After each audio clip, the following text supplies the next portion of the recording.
Now, the governing body for equestrian sport in the UK has vowed to rid the sport of discrimination. It follows a damning report highlighting issues with bullying and bias around class and race, creating a lack of diversity through the disciplines. So what is next then for the sport? Well, Rebecca Wood has been to meet some of the people working to break down those barriers.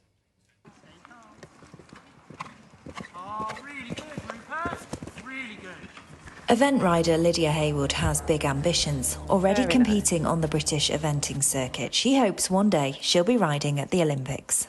It was a dream for me when I was younger to represent Jamaica, and here I am today, fulfilling that dream. So I want to make it possible for the next generation too. To do that, 3 years ago, with the support of her mum, she launched her own foundation, Cool Ridings. Through it, members come together for experience days, like here at the Royal Agricultural University, to learn from one another and industry experts. I was lonely in the sport for quite a while. That's not the case anymore. I'm not the first black rider. There are riders that have fallen out of love with the sport. So by creating a community like this and having the support systems is going to ensure they continue progressing and inspiring the next generation. Wow.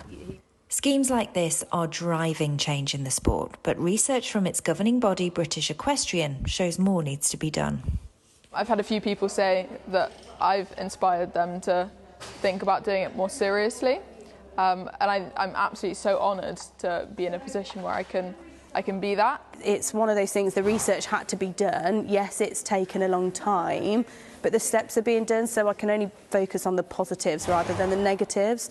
And I just want to be able to go to a show and just be included. What are you doing to make it better, make it more inclusive for young people? Because that's what it's about. It's about loving our community, and that's how we're going to excel. 11 recommendations have been made to diversify equestrianism. They include making it more accessible and affordable.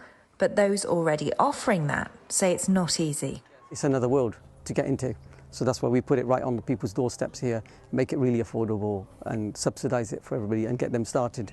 At St James City Farm in Gloucester, hundreds of people have applied for riding lessons. Imran loves horses and loves introducing others to his sport. He's hoping this report will bring positive changes.